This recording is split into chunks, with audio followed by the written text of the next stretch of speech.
Please join me in welcoming Dr. David Lankes.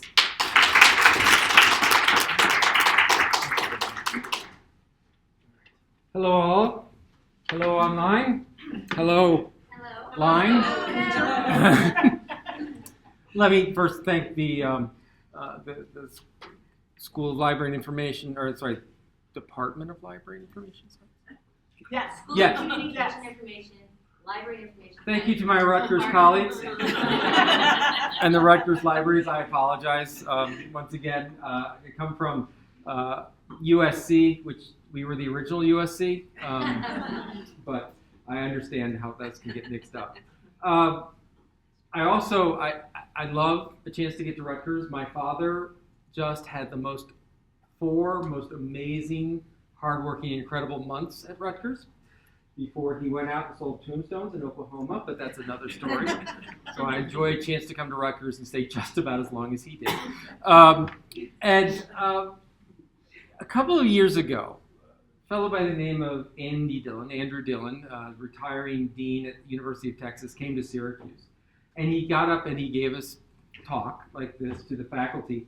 And he started the talk with, I think the user-based perspective is garbage. Now, many of you may not know exactly what kind of statement that's like, but that's a lot like going to the University of South Carolina, getting up and saying, I really think that Clemson and Orange is the best school in the state, right? It's not something you're supposed to do. We had this ingrained on our system, user-based. And he then went on to this discussion where he said, the problem with user-based design, with designing systems of this nature, is you can kind of game the system. You just keep asking enough people until you find the users that you want to build the system you want to build. And that we need a different way of thinking about things. And so that sort of gave me the courage, I think, to come to places like this and make some interesting statements and seeing how we can fly out. And I always like to start, by the way, we were just, some of us, I won't identify who, were remarking, isn't it amazing that this is the president right now that we wish we had? I can be political, I suppose. Anyway, so I like to start out sort of giving everyone a Twitter version of the talk I'm going to give because, you know, you're busy. I'm old school Twitter, only 140 characters here. But when everything is information, nothing is information science. When we view people as users, their only value is consumption. So let's take this on a bit. Because I grew up in the information science domain. I mean, I went and I got my degree and I was working in computing and I went to Syracuse and I got my doctorate and I had people like Jeff Katzer and I had all these people telling me about information science and the power of information. My mentor to this day and my advisor, Mike Eisenberg, this was it, right? Everything's information. Everything's information. And then you throw a few whatevers in and he'd be shouting. But this idea of information's important, information underlies everything, we can change the world with information, this is great. And so to come up with a statement like this is practically heresy. So luckily he's retired, but he'll hear about it. But I want to tell you how I got there. Because it started by getting a job, surprisingly. And so a year and a half ago, I moved from Syracuse down to Columbia, South Carolina, and I became I became the director of the School of Library and Information Science. And when I showed up there, I had the game plan, right? It's a game plan that Eisenberg took to the University of Washington. We've seen it replicated in school after school after school, which is, we have a library science program that's great. Now we build an undergraduate program. That undergraduate program shows information. We send them out to industry. We send them out. They get lots of great money and jobs and et cetera. They get $70,000 a year salaries to begin with, and life occurs. And before you know it, there are 500 undergraduates walking around, and we have a great doctoral program. And they've done amazing things at the University of Washington. That's certainly the Syracuse model. I think that's very much part of the Rutgers model. The original iSchools were a group that came together and said, let's think differently about what is information outside of a library context. How does that work? How can we do it? So I was there, and I was ready to go, and I had the plan. I said, Syracuse, at the time I left, had about 175 Masters of Library Science students. When I got to South Carolina, we had 375. But Syracuse had about 800 undergraduates in information science and technology. We had 30. And the idea is, this is easy. We're going to get 500. We're going to grow. That's resources. That's stature, that's more faculty, all good. Let's go do it. I'm just going to take that model and plug it in. And I ran into a problem. So that's lovely Davis College. And the problem I ran into is not the fact that I am now a fighting gamecock, take that for whatever you want, but at the University of South Carolina, on the Columbia campus, the main campus, it's not quite as easy as, let's just be the iSchool. Because what I discovered when I got there is, yes, there is a College of Information and Communications. That's where we are. Once again, very much like the Rutgers model. Right? You guys have communications, you have information, there's journalism going on, there's librarianship. It's an interesting mix. We also have a College of Engineering and Computing. And if you go down one more level, over here in the College of Information and Communications, that's us, Library and Information Science. But over here in engineering, we have Integrated Information Technology. That grew up out of, and I'm not making this up, the Hospitality and Retail Management program. In essence, as they were teaching people how to run hotels and restaurants, they began computerizing them, they began needing that technology skills, and that's where the program grew up. And like a day before I got there, they transferred it into the College of Engineering. And the College of Engineering kind of makes sense, particularly when they already have, for example, computer and information systems. Remember MIS and business programs? That's where it is, joint with business. And they have computer science, and they have computer engineering. And so as we looked at it, we said, all right, let's put in the plan. We suddenly noticed that all the parts of the plan were in place in other places. And so it forced us to begin to think about something that I frankly didn't have to think about at Syracuse. I never had to think about what is information science when you don't have information science and technology. Right? That and technology was just natural. It just flowed. And yet I couldn't do that. And so we began doing a lot of things. We began, for example, talking to some of our alumni and what I call our aspirational alumni. Those are the people you wish were your alumni. And we said, well, what is this program? What can our undergraduate be? What is a Bachelor of Science in Information Science? Tell us what it is. And we sort of said, well, this is what we think it is. And this is what the curriculum is. And during that, we had this wonderful interaction. And at one point, this great aspirational alumni, Trey, said, oh, I know what you're doing. You're trying to prepare geeks with social skills. Now, I have, in case you want them, we have stickers. So feel free. And it was like this was a moment for the faculty who were involved that was revelatory. Because not only was it a really cute little thing, and by the way, if you search online, you'll find lots of geeks with social skills. We don't pretend that we came up with this. But it was like, we literally looked at each other and said, I now know what to tell the doctor when they say, oh, you're a professor. What are you a professor of? And we say information science, and they go, oh, okay.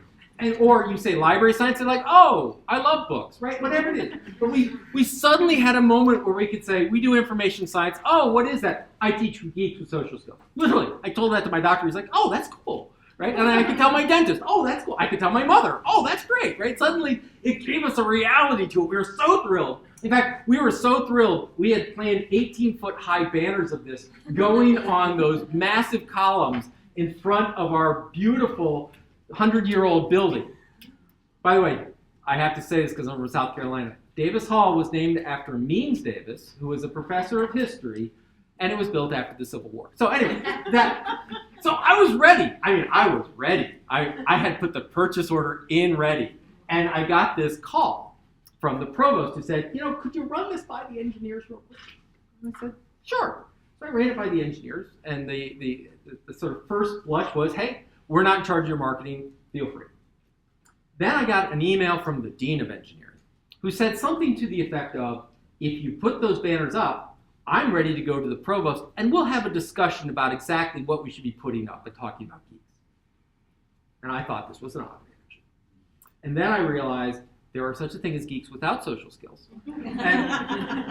And the worst thing happened is he made a good point. I hate when that happens, because I was ready for a fight. I was going to go to the provost. Here I am 3 days. Right? And he said, the problem is that in many places, particularly in high technology engineering firms, it's not the geeks as sort of, oh, those are nerds and whatever. It's that it's a label that allows people to de-identify their students. Throw some geeks at it. They need to have a problem, put more geeks. And that turns into, we can outsource these geeks over to this section. We can move these geeks around. It takes them out of the idea of being leaders, promoting and pushing, which is, by the way, exactly what we mean when we say geeks in library and information science. He was saying in their field, it dehumanizes them and devalues them. And he said, frankly, the campus of a university with 18-foot high banners is not a place for subtlety.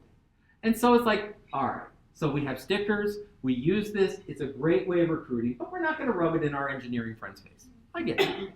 So then this began actually a good discussion because it was, well, let's talk about what we mean by geeks and what we're doing, and you're computing, you've got these things. And so we came up with this, which is we needed to explain to 18-year-olds, really 16 and 17-year-olds and their parents, why would you send them here and get a degree in this, right? That's, for undergraduates, that's not the only type of students, but that's a predominant demographic of folks who go to the University of South Carolina. And so we had to come up with, what is this? Particularly, once again, because it wasn't as simple as saying, we're information technology. You know all those things where computers and beep beep, lights and light, great? We're that. We weren't that. We couldn't be that. That was somewhere else. We were information science. And so we began thinking about, what does that look like? And so this is what we came up with. We said, all right, you know that iPhone you've got in your pocket? If you want to build it, and you want to build the new one and try not to put the notch at the top, you want to go to computer engineering. That's the place to do it. They do chips. They're great, lovely. You want to make them work, you want to build the software with algorithms and take calculus, go over to computer science. They do programming. They worry about algorithms. They worry about optimization. They worry about parallelization. They worry about all of these different things. You want there, go. And this was good for us because, once again, it's my experience at Syracuse. I don't know about at Rutgers. Was we would get a lot of sophomores and juniors who would wander in sort of with this haggard look like, I liked technology in high school, so I thought it was computer science, and I got there and I don't feel like a human being anymore, right? It's kind of like, I don't want to speak binary. That wasn't what I loved about technology, right? I loved gaming and I loved apps and I loved what I could do with it, but when I went to computer science, because it was a computer, that must be computer science, that wasn't what I wanted to do. I wasn't into that level of code and decoding and such. Once again, great for folks who are, but for folks who weren't, it didn't fit. So we say, great, if you were into that, if you want the computing world, go. And if you want to install them, implement them, maintain them, you really love the wires, you really love worrying about the networking side, great. They've got a program over in engineering called information technology, go. And then this is, of course, where you always claim the high ground. Always claim the high ground. Which is, but if you want to make people's life better because of it, if you want to push an organization forward, if you want to make an impact in society and have a social mission, that's us. That's where we are. And we like this. We're like, oh, now we got the stickers. Now we got a pretty graph. Oh, happy. And we got all three of these departments to look at this and go, yeah, that actually works for us. That's the kind of people we want. We don't want, they're in a situation where they get people who said, I love gaming and like, what computer experience? Well, it was definitely Halo 3 and 4 and 5. And they'd get in there and they would fail out and it would hurt their statistics, it would hurt morale, it just didn't work. But they were thrilled that there was a place for folks to go, that they had that. So this worked out really well. But then we realized the next step, which is what we've just explained of who we are is by who we aren't. In essence, what we've said is what we don't do. And so by default, that's what we do. But we needed to go to the next level and say, but what do you do? And that's where we came up with this. And I'll go through this quickly, because stick with me for a minute. Information scientists, that's what we prepared, help organizations make better, more informed decisions, right? Information scientist goes through a process to a more informed decision. We analyze situations, we analyze data analytics, we look at the culture, we look at technology options. We implement those through systems and policies and technologies, because systems, as we know, more than just technology systems. We manage, we implement it, we have impact, we build processes, we prepare people, and ultimately we do that in an ethical and social framework. We liked this because it finally gave us something that we could begin laying things like learning objectives on. We could begin laying curriculum out of. For example, we required calculus. Let me go with this again. We required calculus. And the discussion I had in the curriculum committee went a lot like this, which is my faculty would look at me and I would say, would the number of people who know calculus please raise your hand? Why are we requiring calculus? And the idea was, well, because it was hard and analytical. I said, yeah, but statistics is hard and analytical and useful, right? And we began looking at curriculum. We began looking at different ways of doing it. When you do data, we were just having a conversation beforehand about use of R and looking at some of the statistical analysis programs. When you look at a lot of data science, data mining, analytics, this is important analytical skills, right? Calculus is what you use when you optimize systems and build algorithms, which absolutely happens, but not so much in our school. So we began looking at this. So my case study, and this is, by the way, a year and a half of in-depth, I don't know, let's try this, type of research, is I came to this conclusion, and I think many of us did, which is that information is not enough. It's not enough to say, I do information. Because information, I like to say, it's like a conversational lubricant. It's a word that we use that sort of gets us by, but doesn't necessarily stick anywhere, right? That idea of, so, do you have the information? I did. Can I provide that information? I stored the information. I'll print the information for you. What is that again? I don't know, right? It's like the famous Zinn study where she, I'm not sure. Zinn asked 50 information scientists for a definition of information, came out with 104 answers. I did that with my own faculty. I asked 5 faculty, got 7 answers. My favorite was, I don't know, I don't care, get out of my office. And so this idea that it's all about information, that we're living in information age, information, it's all about information. Until we could get down to a definition of it, it wasn't useful. When it was information and technology, because we had a physical metaphor, a physical analog, we could point to it, say, we're that. But when we didn't have that, it didn't work. The other thing is, information technology can simply be technology if you don't have a social dimension to it. Once again, what they were teaching in the iTech classes, not bad stuff, but they were teaching how to maintain a machine, how to hook up a machine, how to organize and run machines, right? Well, that's technology, but they weren't worried about, were the machines spying on people in their rooms? Were the machines, right? What is the social privacy aspect of that? How do we understand the data integrity of that? Right? There's all this stuff that isn't technology. And so the other part which helped us, which is, here's an information technology department. Great. What's not information technology? Of course we're going to teach technology in our curriculum. It's like saying, we're going to teach math. No one owns math. No one owns physics. No one owns technology. And the other thing that we found out was that, once again, information is not enough, because what's happened is this, and I know that I have many I have area specialist librarians, is the area specialists have, in essence, owned information. They agree. If you sit there and say, journalism is information, they'll look at you and say, yeah, absolutely. That's why I had a class on journalism and information and technology and journalism and how to use the internet to do journalism. We went discipline by discipline by discipline. They weren't teaching Taylor, and they weren't teaching, Patrick Wilson, and they weren't teaching, information retrieval, and they weren't teaching Todd, and they weren't teaching Radford. They were rediscovering it, but they were teaching information. They'd already adopted it, right? How are you a sociologist or an archaeologist without knowing technology? So there wasn't anything unique left in information. They'd all sort of given it their own spin. So what is it? We need a different frame to move things forward. So what we came out with the BSIS program is this idea of, yes, it's analytics, but the social dimension. It isn't enough to know technology. You have to understand that it exists in a political and ethical context. Social science is important. We're going to talk about in a minute data science and how it fits. And I think that what we've now found is that's true for LIS as well, which is not just information science, information systems, but also for libraries and where libraries are going. Because I don't buy the idea that libraries have evolved into information organizations and therefore we're done. So let's go through this a little bit. I will argue that the information narrative that we have used, particularly in libraries, has run its course. that we've succeeded, that Eisenberg has gone out and can sit happy in retirement, that people agree with him. That when he showed up and said, every industry is an information industry, now all the industries are going, yep. And that took work. That took work. Many people I'm looking around have lived the life where we've had to fight that fight. And it's worked. But the problem is we've won.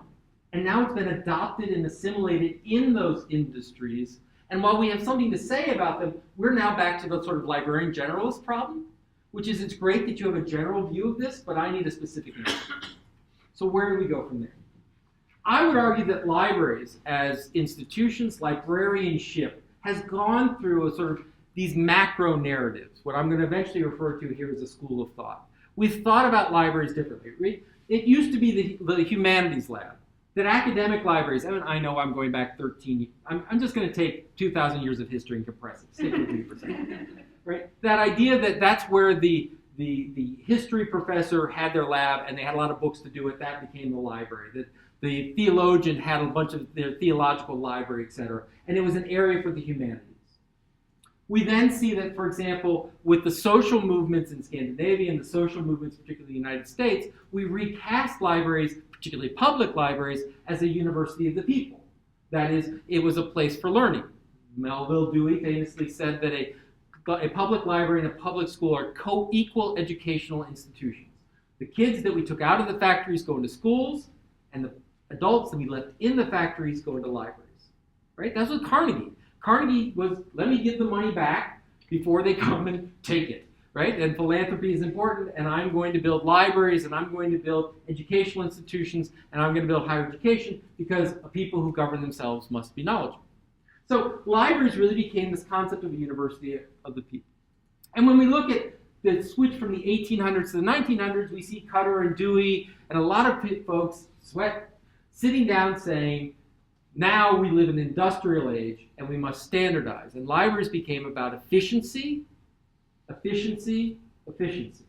The Dewey Decimal System wasn't just because Dewey had a great idea. It was if we all use it, we can all reduce the amount of time and task, and therefore we can scale up. If you read a lot of the language around the creation of the American Library Association, public libraries and academic libraries, it was efficiency and standardization to fit an industrial model. We saw what happened in education. We're dealing with the fact of what dealt with education.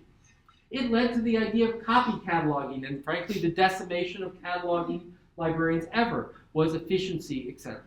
And it's a narrative we still get to this day. If you go to a library conference and you're able to get out without hearing the term best practice, you win an award, right? That idea that we have to, so here's old joke, right? I used to say that IT people never say no. They just throw 3-letter acronyms at you until you leave. It's like, we'd like to put up a blog. Oh, blog, sure. Well, that's going to require a PHP implementation, which we're going to have to get a socket to go through the SQL system. Right? And so the minute you don't realize what they just said was, go away. I think libraries have the equivalent, which is there's no such thing as a bad idea, just a bad idea in our library. Right? That would be great in a public library. That would be fantastic in an academic library. But this idea of the standardized book palace, I mean, realize even the notion of libraries as book palaces really is an invention of the last 100 years, when the reduction in ink and paper production allowed publishers to drastically increase their catalogs, and libraries kept their old collection strategies, and soon we ran out of room. But that idea of standardize, standardize, standardize. Right? I would argue that it then slipped in the 80s and the 90s, big time, and today to an information narrative. We are an information organization. We provide information. We inform students. We inform faculty. We deal with information on a regular basis. We have databases. It's digital. It's information. It's us. We prepare information literacy, right? We prepare our students in high school and grade school, in college, out there to be information literate, to understand information and manipulate information. Not smart or not knowledgeable, but information literate. I would argue that that is more limiting to the future of libraries right now than even the book palaces, because that's the problem. Yes, our communities look at libraries as book places, but our librarians look at them as information places. And what information has done, as I'm going to sort of walk through, is it has removed the human empathy and responsibility in the relationships that we have. Think about for a moment, what do we call them? What do we call the people who use our services? Users? How many people have users? How many people like being used? Think about that term for a minute. Because what user means is it literally defines a person in relationship to a system in a transaction. Right? I don't go home, you don't go home at night and go, boy, this user's really tired. You don't do that. You don't sit there and think, I'm a user of the public education system. You don't think of, well, this is my female user and I'm the male user in this relationship. Right? That's not what, well, if you do, family therapy. But that's what we begin to do, is we begin to reduce it down to the idea of a processor, a feed, and an output. Think about for a moment, I'm going to give you the most apple pie public librarian idea in the world. Summer reading. Right? Why do we do summer reading? We want to instill the love of reading. How do we do it? We bring them in, we run them through a system, i.e. giving them books and rewards and materials. They process it, i.e. read it and respond to it.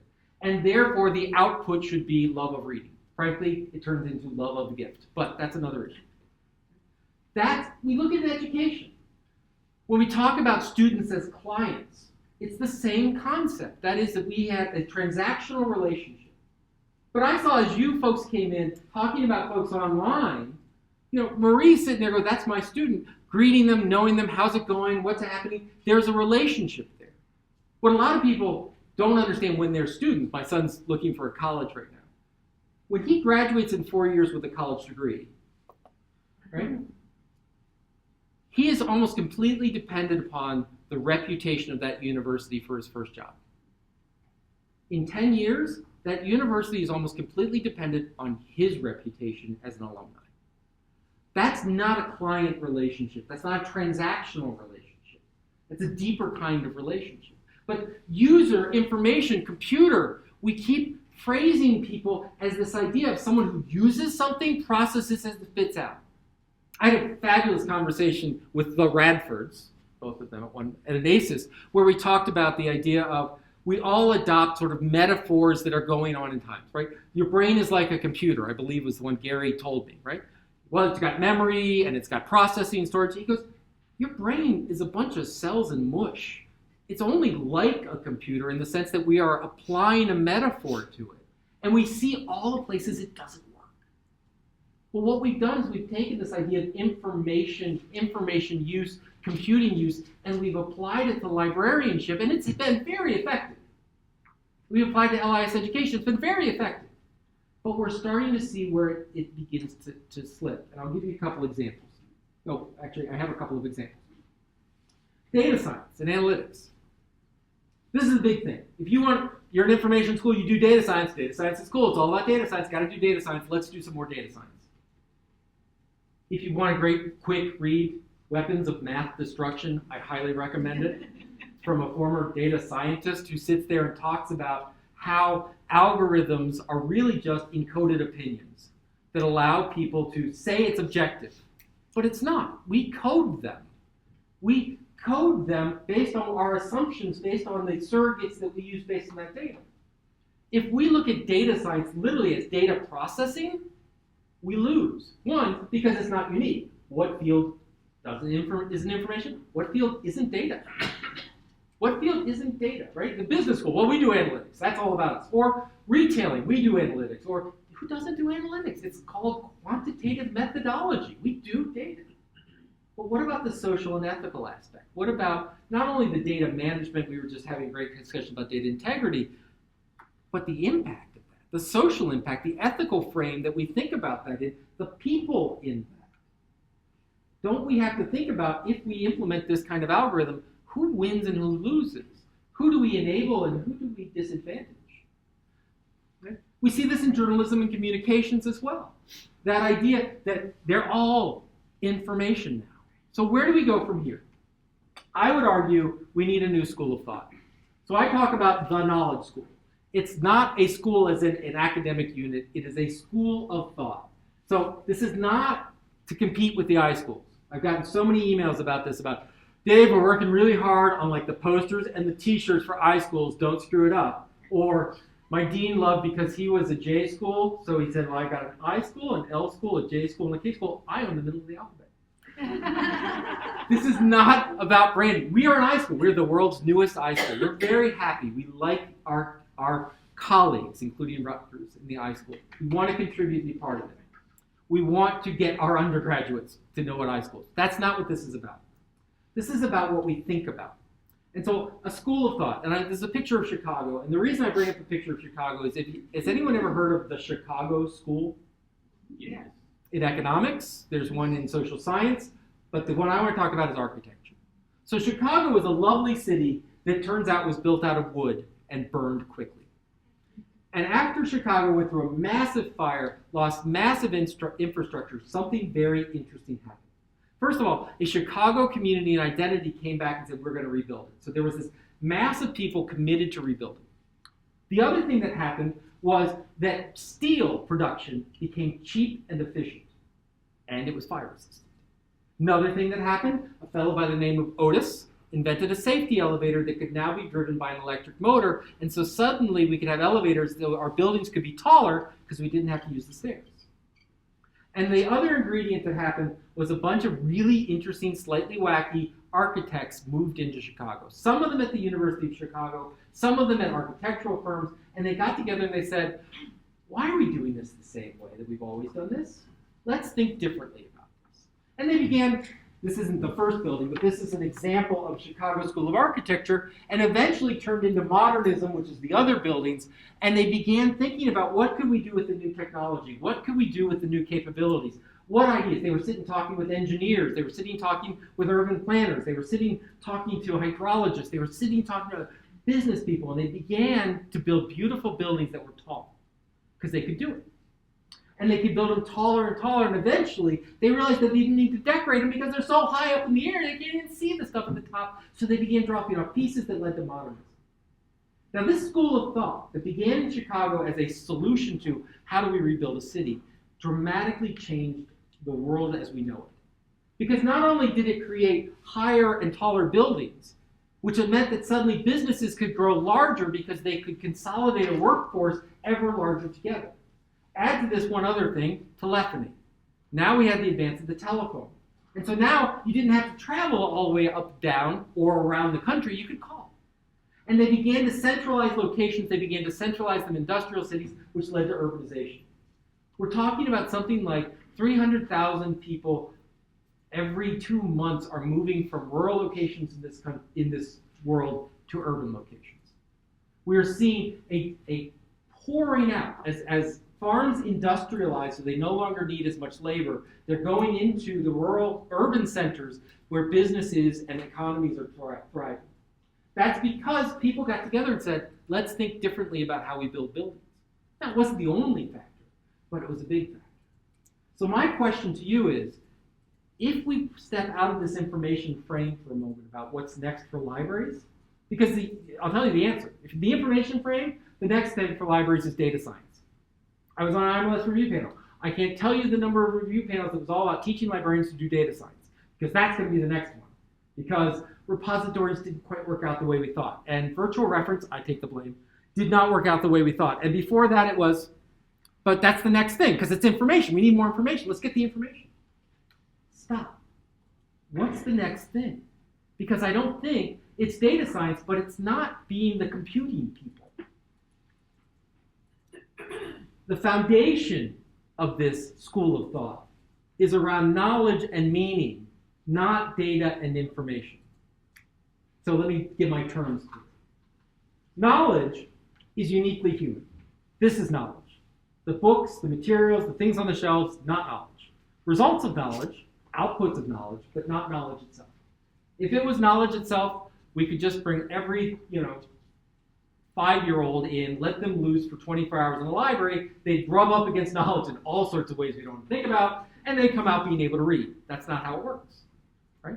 They need skills. They need to understand it. They need to build it. They need to create a conceptual understanding of it. They need pre-literacy activities. They need to link it to other knowledge. They need something uniquely human. And so knowledge is uniquely human. It's constructed. That is, how I know something and how you know something, we probably came to it in a different way, and we probably even understand it in a different way. And it's rational, it's relational, not transactional. You don't go and pick up knowledge. We were talking about, this is what I was arguing with David about at Harvard. You don't just pick up knowledge and say, I've got it, now it's in there. David Weinberger, we had a bit of a disagreement, because he tells the story about, at Harvard, they were having this discussion about the Digital Millennium Copyright Act, and he was looking around and he noticed that people who were familiar suddenly typing, they were bringing up Wikipedia, they read really quickly, and then they got engaged in the conversation, and his conclusion was, information is a commodity. You can, in essence, go and get it as a commodity. It's a transaction. And I said, that's great. You were at Harvard, you said? With Harvard-educated students that had great bandwidth, and they were in a law program, and they knew how to read, and they had ready access to this. I said, this is the latest bit they added to their world, but it came from a massive undertaking understanding. Right? So it's not transactional. Patrons, people, I'm not thrilled with patrons, but at least it had this idea of at least some co-ownership in the process, some investment. Users, drug dealers, and computer scientists. So the foundation must be knowledge and meaning. When we talk about data science, I'm not against data science. This is not data science is crap. This is data science that understands its impact, understands people's lives, understands the social context, understands how it works. Understands that when you walk into a K-12 school and you say, we're going to use data to improve teachers, you don't just collect whatever data is at hand, run it through an algorithm and say, goodbye, you're fired because you were at the bottom of this algorithm. Well, why was I at the bottom of this algorithm? Well, you didn't have a great enough improvement in your classes. Well, I taught honors program. Do you know how much improvement I do with honor students? Like that. Last year, I taught the most remedial classes. This year, and they go like that, because I'm a good teacher. Well, but the algorithm says, the algorithm's an opinion. It's wrong. Where's the human aspect? Where's understanding the impact? Where's understanding the social impact? It's community-based and aspirational. That is, our ultimate success is in the success of others. That's really weird. But this is an ethic that we embed in all our library science students, and all our librarians, and all our professors. That is, it's not what great system I built, what great room, what great display, what great organization. It's did that person learn and do better in school? Is it that person do a better job? Is that person more effective? And it's aspirational because it's based on the success of others, not on the remediation of others. Information, if you look at, once again, an information frame, how much of the information frame is about deficits?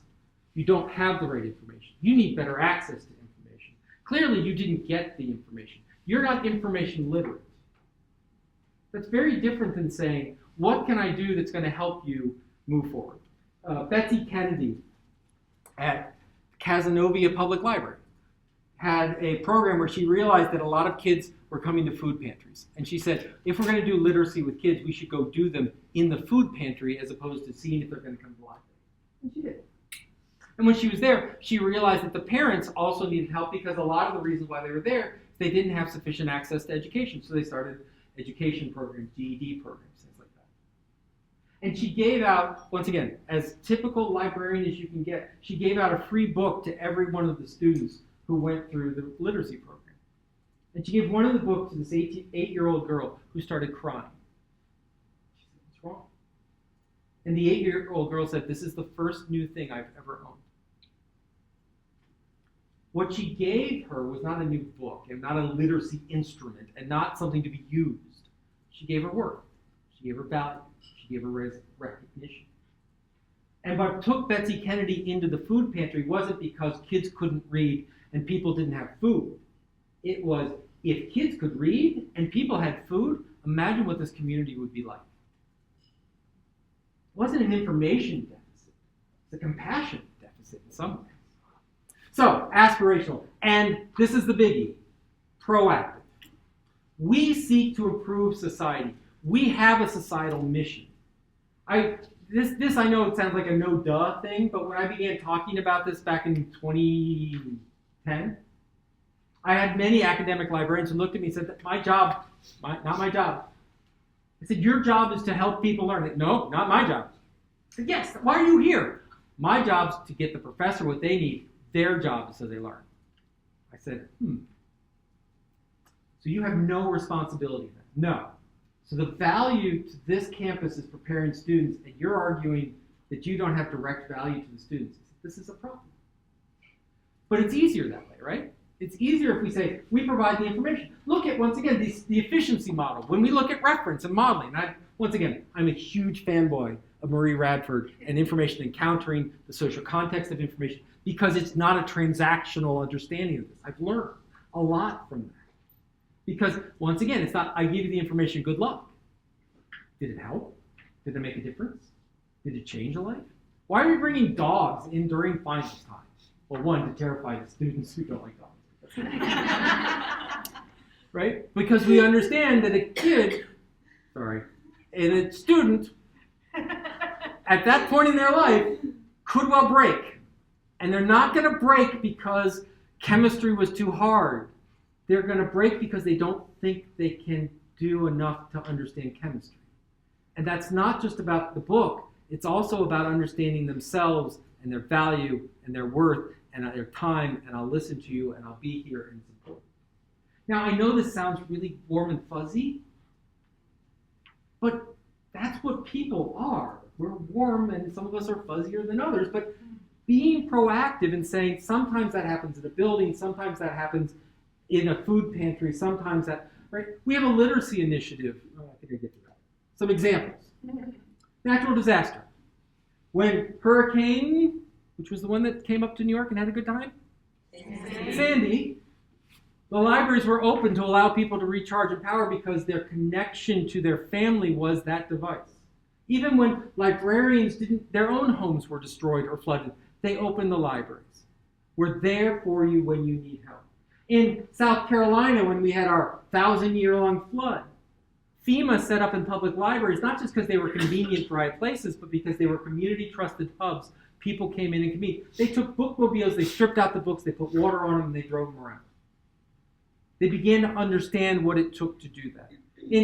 There's one story that as they went out to rescue people, there was a man in a wheelchair, and it was an important wheelchair. It basically also was a respirator. It's paralyzed. And as the water rose, it rose around his house, and his house was on a slight hill, but it eventually circled the house. Now, this is a South Carolina thing. Because when I was in Syracuse, I'd say, great, just wait for it to freeze. You'd go right over it. But in South Carolina, it's not just water that comes around your house. It's water moccasins that come around your house.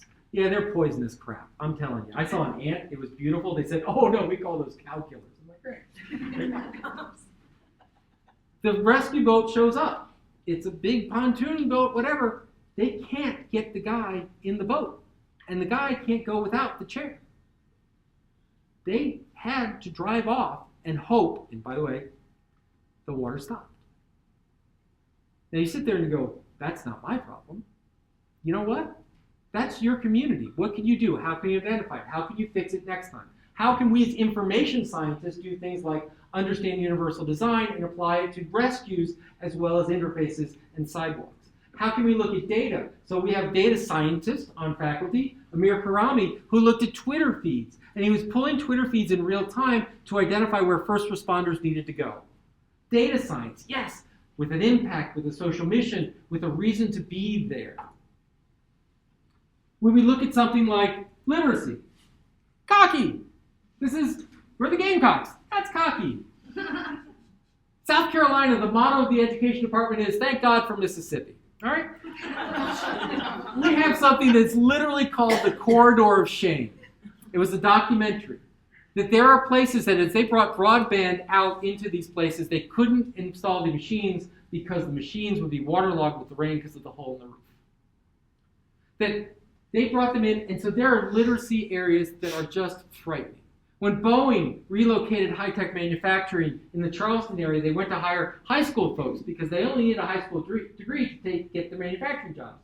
They found out they couldn't deal with high-tech manufacturing, so they said, no problem, STEM! We'll throw STEM at them! And they found they couldn't read in high school. And so they began third grade reading programs. And Cocky is, we take Cocky. Now, once again, football is different in the South. College football is, what pro team? I don't know. What high school team do you root for? Really, it's scary. So there are 3-year-olds that know Cocky. When Cocky shows up, people are happy. So 10 years ago, a bunch of students, and now what we do as part of our school, we throw Cocky on a bus with the undergraduates from all the different disciplines and athletes. We drive them to the lowest schools, we get them out, and they have to promise Cocky that they will read 1 hour a night. And the athletes get up and read story time and say, if you love football and you want to play football for USC, you've got to read. And the business majors are there, and the advertising majors, and the social work majors are all together. Proactive. You don't wait for the library to say, did you read today? You put on a kick-ass bird suit, drive out to it. In education, Topeka, Shawnee County, they wanted every student ready for kindergarten. And when they looked around and said, every student's going to be ready for kindergarten, what they found was there was one particular area of town where that was not happening. Shawnee, Topeka County is unique. It doesn't have branches. It has one library in the middle. So they worked with United Way, and they said, we're going to get prepared. We're going to be ready. And they said, the problem is in this one area. Guess what? Tends to be minority, tends to be poor.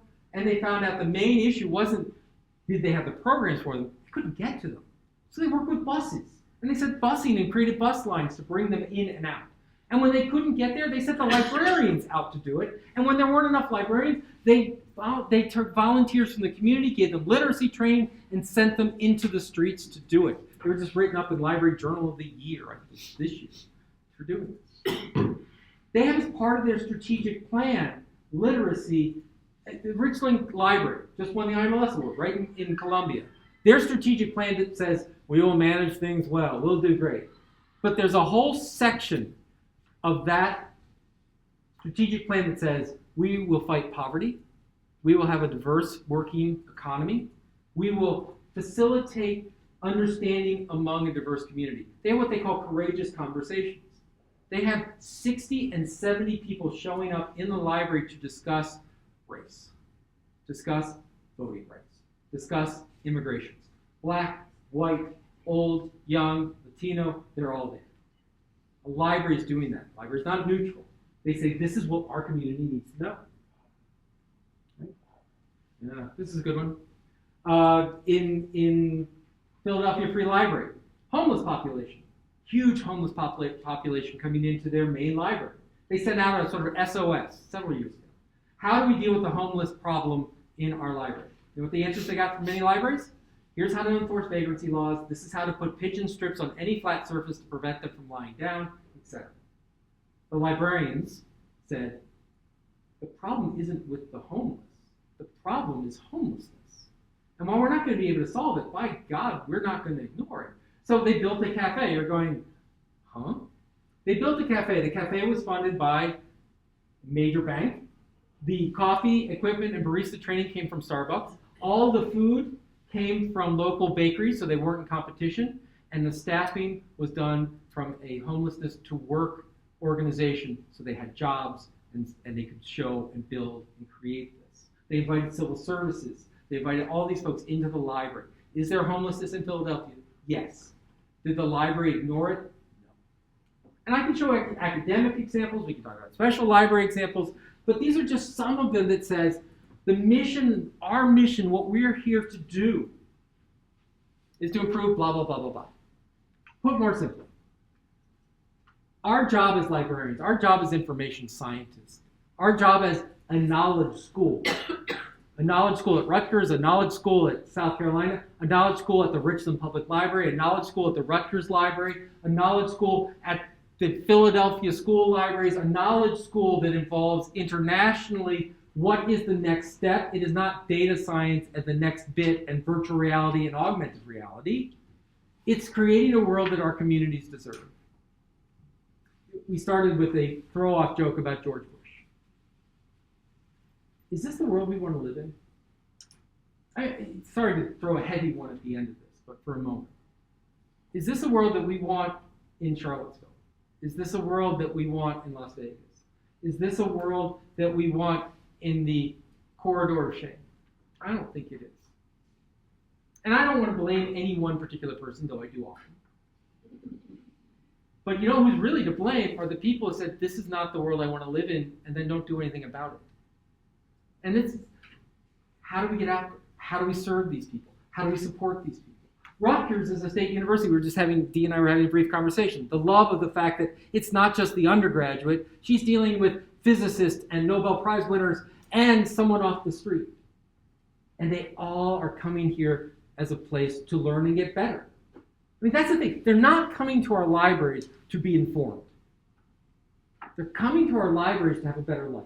That better life might be 15 minutes because they found the right book. That better life might be a more convenient internet connection that they have. I give you that. But what could it be? That better life can be a new education, a new possibility, getting out of poverty. Better life can be a new understanding of the world. That better life can be sitting down with someone you thought were your enemy and suddenly you realize they're human beings. That better life can be more understanding, diversity, and richness. Do we provide resources? Absolutely. Do we provide information? Sure. But we don't provide information as the end. Those books, this building, that room, this projector, there are tools to do what we really want to do, which is to improve your life. That's what the knowledge school is. So what I learned out of trying to figure out what is information without technology, what is information when it's been absorbed, it's not information. It's knowledge. And you say, but that's education. Fine. What is it? When I sit down and use a computer, I am not using a computer. I'm changing how I view the world. Once again, can be minor. Boy, that's stupid. Right? Boy, I won't tweet that again. But it can be massive. I had no idea. This is amazing. Right? I am using the computer. But I don't care. I could be using a book. I could be using a person. I'm expanding my world. So our focus can't be on what we use, because it's going to change. Our focus can't be on the latest bit of technology, because that's going to change. Our focus can't be just everything is information, because everything is information. Our focus is on better lives, through knowledge, through learning, through a perspective of the world, through expanding horizons and capabilities. And that sounds mushy. But if you look at Marie's work on information encountering, there's real science, there's real methods, there's real thoughts about how to happen. When you look at how did these people build those programs, it wasn't just, we feel really bad about illiteracy. It's like, shut up and do something. So I'm an iSchool. You know what I want to be? I want to be an iSchool that changes the world. I'm a librarian. You know what I want you to be? I want you to be a librarian who changes the world. Maybe that's one person, maybe that's 10 people. But that's what we have to be about. And if we constantly push back and say it's information, that puts the focus on the stuff, the external, the tools. You are the value of the library. You are the value of the library. I don't know if we're still streaming, but you are the value of the library. Yes, we are. Okay? That's what's up front.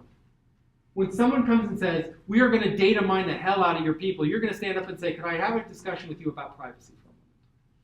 When someone comes in and says, you are neutral and you must do this, you go, I'm not neutral. I'm rational. I'm intellectually honest, but I'm not neutral. I see a better tomorrow, and I'm going to work like hell to find it. And I'm going to work with you so that we agree on it, but when we don't agree on it, at least I'm going to open a channel so I respect our disagreement. That's very different than information, because information is too easy. It's too easy. It's too easy to say there's a literacy over there, throw information at it, because you can. That's what we see with broadband. If only those poor people in the outback of Australia, if only those poor people in rural, there is no rural New Jersey, is there? But anyway, in rural New Jersey, if only those poor people had internet access, life would be better. Is it better yet? Yeah. Oh, they can't use it. Oh, it's too expensive. Oh, they haven't been trained. Oh, they get online and they are harassed and bullied. Oh, that's our job. Right? And the tools that we use are going to change every day. So, we make librarians. We make information specialists, numbers crunchers, business leaders, community educators. We send them to libraries and schools and Fortune 500s, think tank startups. We put information into action. We change the world we are moving. We're the knowledge school. Consider this your invitation to join this school of thought from wherever you are and enrich it and enhance it. Thank you very much.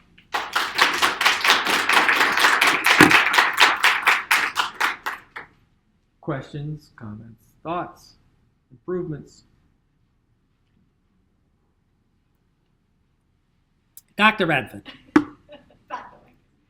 So I hear what you say about users. I've never really been very comfortable with that term myself.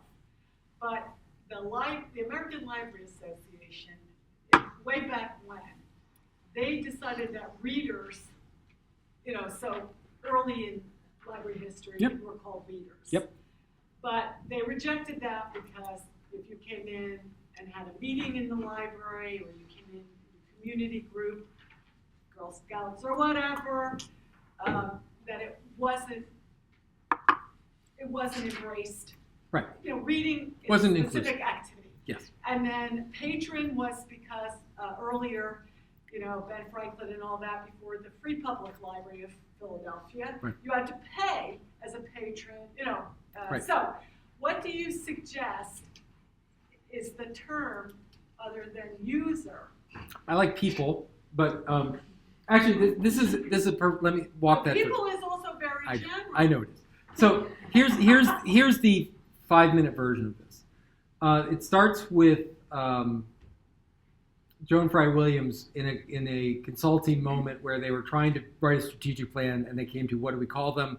She said, hold on a sec. She literally walked out and started asking people, what do I call you? What do I call you? In a public library, they said, I'm a member. I got a card. I pay taxes. I'm a member. I like member. Member, it has a sense of exclusion, but it also has a sense of inclusion and ownership, which I like a lot. Community member, once again, I use the word community very broadly. A university is a community, a law firm is a community, a hospital is a community. A community is somewhere where you have a common variable that you all are aware of, and you have a system for distributing scarce resources, whether that's real estate, money, time, effort, attention. So I like member in general. But the term that we within the profession, within the discipline, amongst ourselves use, that's where I want us to take user and think hard about that. The term that we use with our community, for example, my guess is you might use the word student, or faculty, or staff. For customer. Or customer. I know. Just don't use consumer, because then I'll do the same trick with being used. Right, but that point, actually, I have many that use customer. What you use with your community, I have one library that uses neighbor. I like that one a lot. I have one library that uses, I have a lot of libraries that use customer. I have some that use user. That's a negotiation with your community, what they're comfortable with, what they do. But within the field, I think that we've adopted user without understanding the not only linguistic but social baggage that goes with it. Because once again, you say user and you go, it's just a word. As a cognitive guy, words have a huge connection to how we think and frame conversations. So I use the word member almost partially because it's unusual, because it sort of forces you to stop and think about it. But I really, user I have a hard time with. And once again, I was a user guy. I was, I went through it. User-based, user systems, it's all about the user. But even think about the origin of users and information systems. So excuse me as we go back, way far back, right? But I'm in Rutgers, so I can talk about TEFCO, right? Why did we start talking about users?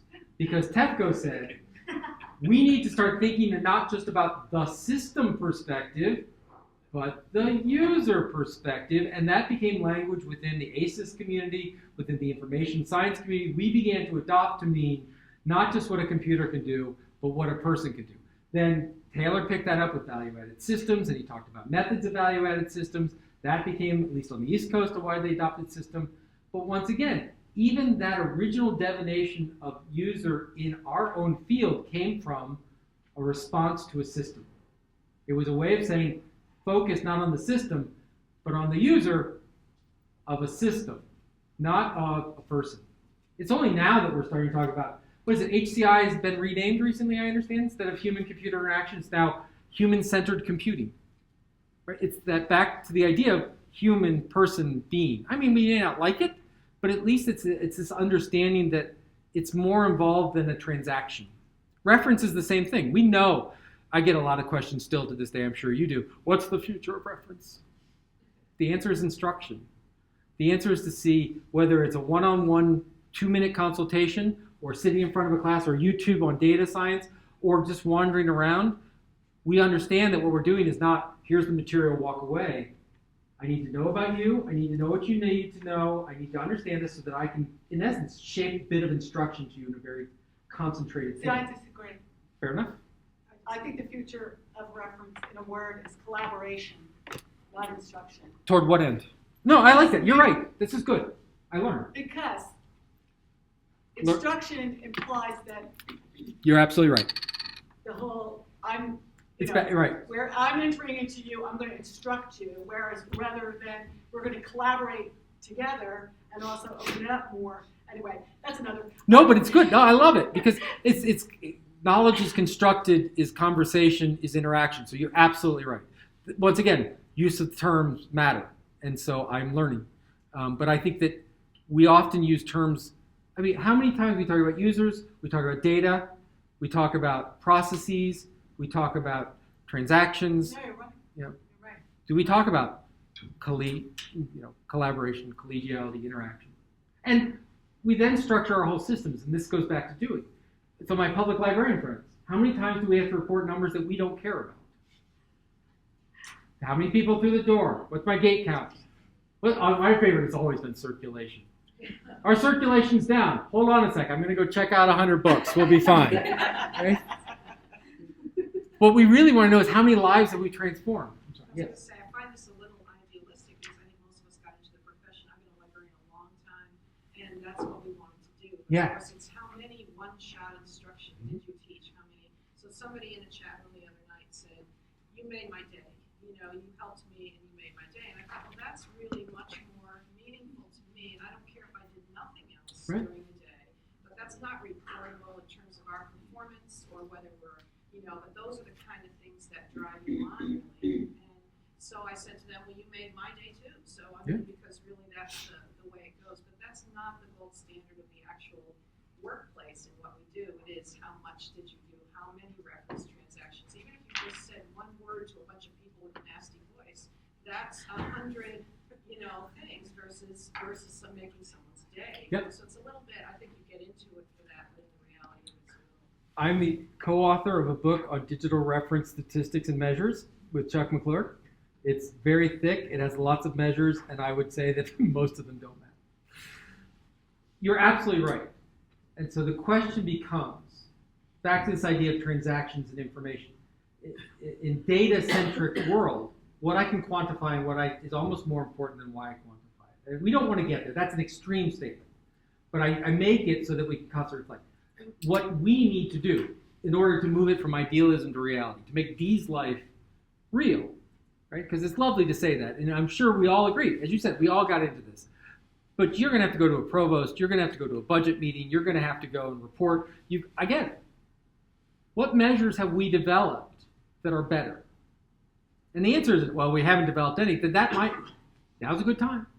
And what we know, I grew up just at the edge in information science when we just allowed qualitative methods in information science research.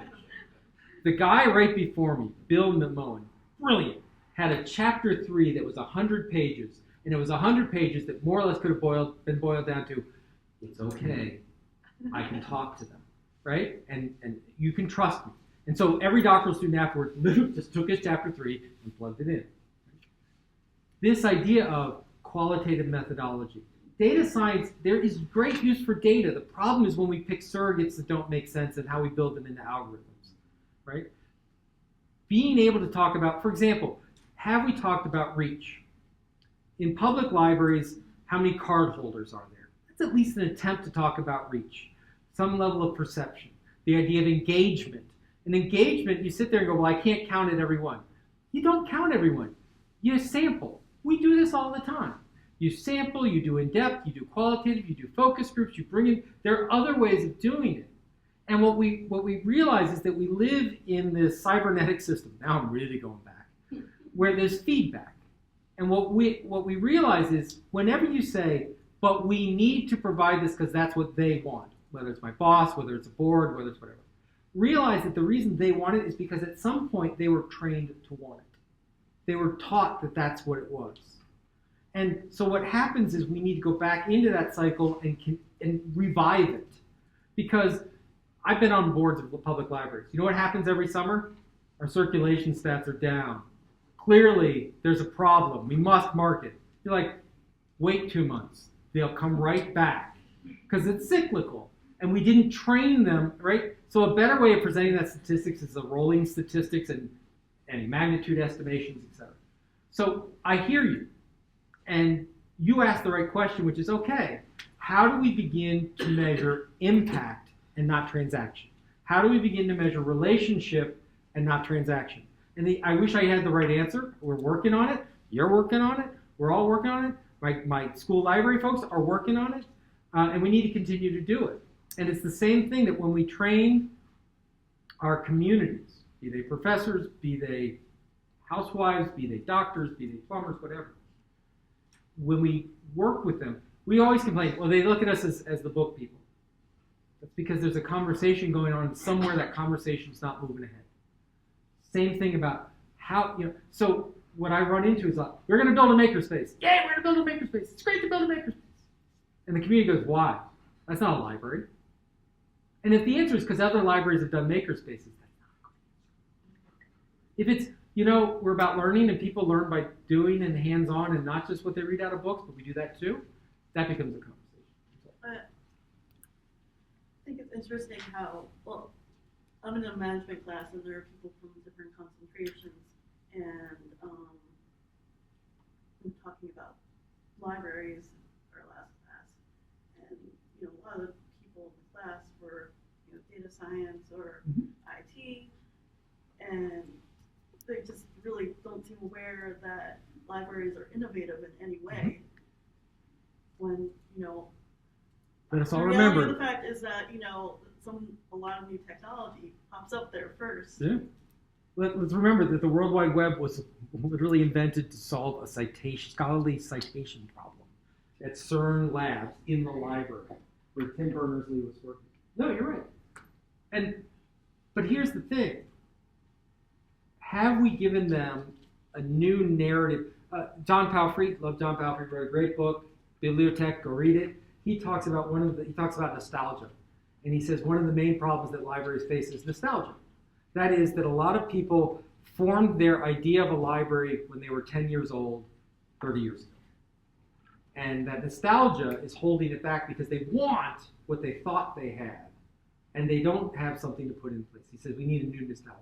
Because the problem isn't only that it was 30 years ago, it's also that it was a 10-year-old 30 years ago, right? I have 2 boys. When they were 10, they were morons. Actually, all right. But the point is, and he talks about a need for a new nostalgia. So think about a narrative for a moment. What's the new narrative? I look to my school library colleagues, right?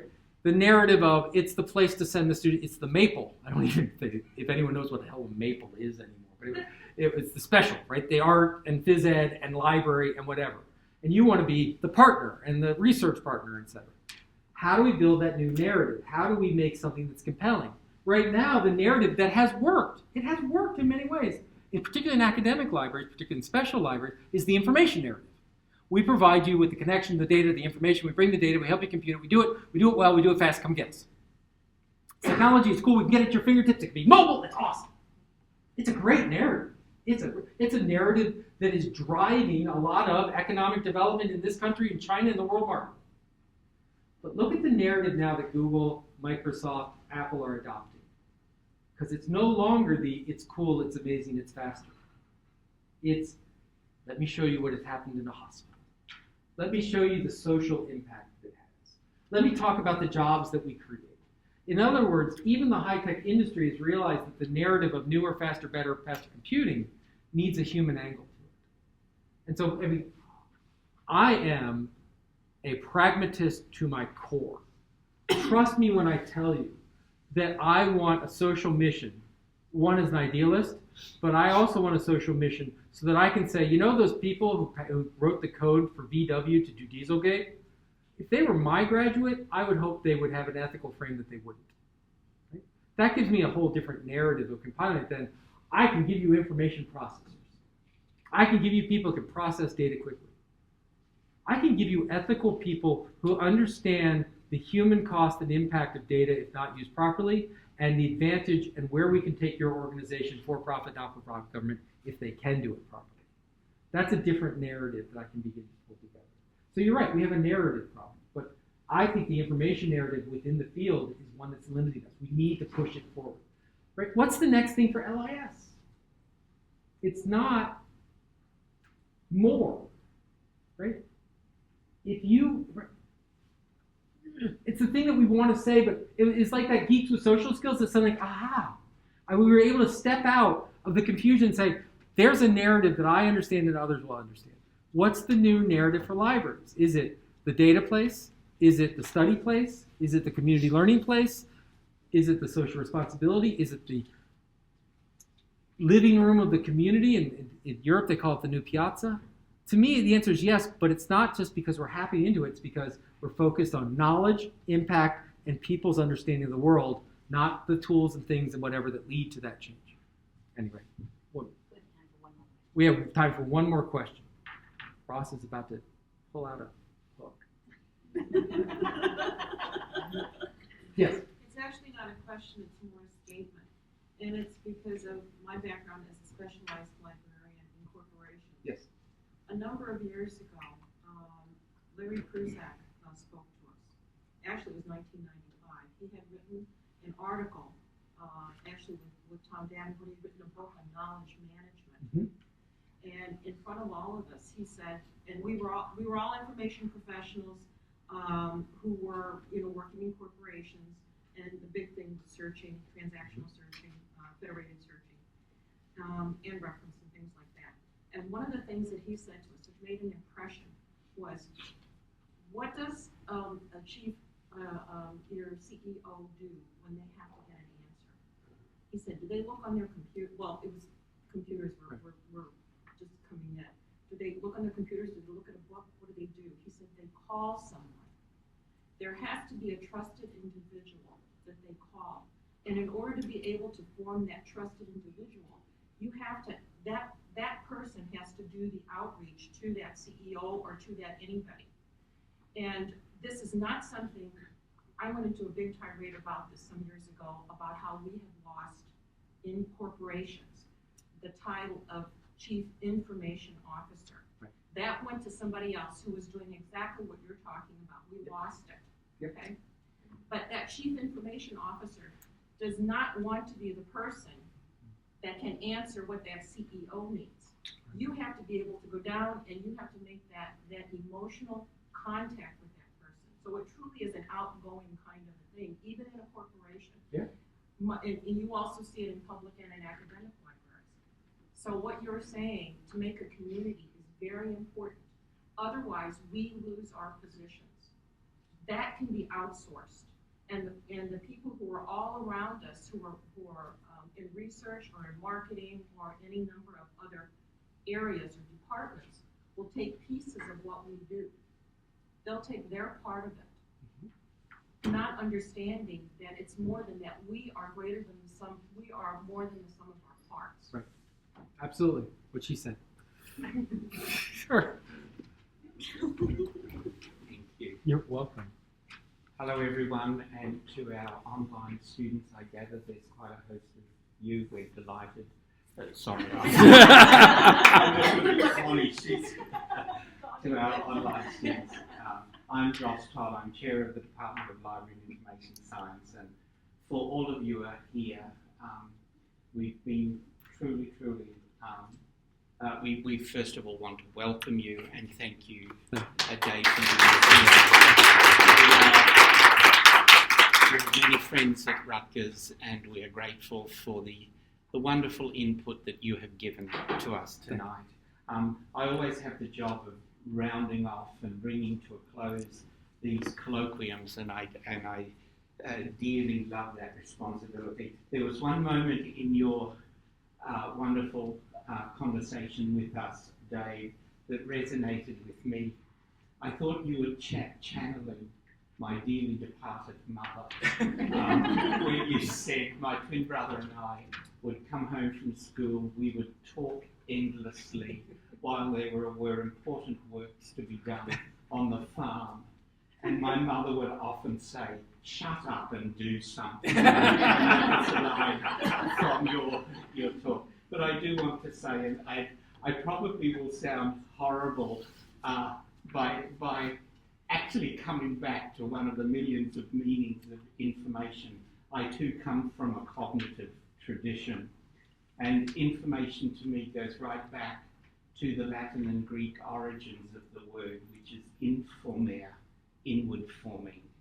This comes right back to the moulding of the mind, and at the heart of what you shared with us tonight was the whole arena of understanding and making meaning in the creation and generation of knowledge, and that comes back to the moulding of the mind, the inward formation. And the question you asked, what do we think about, is such a wonderful question. And to me, the challenge that you posed to us was in thinking about this inward forming. What do we, as library and information professionals and educators, think about? It comes right back to the social mission that you spoke about, the sense of community, leading that social mission to see a better tomorrow. And I think they're really, really wonderful words that each of us can take away, moving from the kind of transactional, the transfer of the bricks of information, coming right back to, from transaction to proaction, to thinking about our relationships with those around us, thinking about our impact, and the very essence of what you said, which I think is really, really wonderful. Think to create the world our communities deserve. And that's a really powerful statement, and I want to leave that with you. To create the world our communities deserve. That's a social action, that's a social good outcome, and thinking about our social good is such a powerful way to finish this evening. So what I'm going to do is say to us all, and to quote our wonderful speaker tonight, shut up and do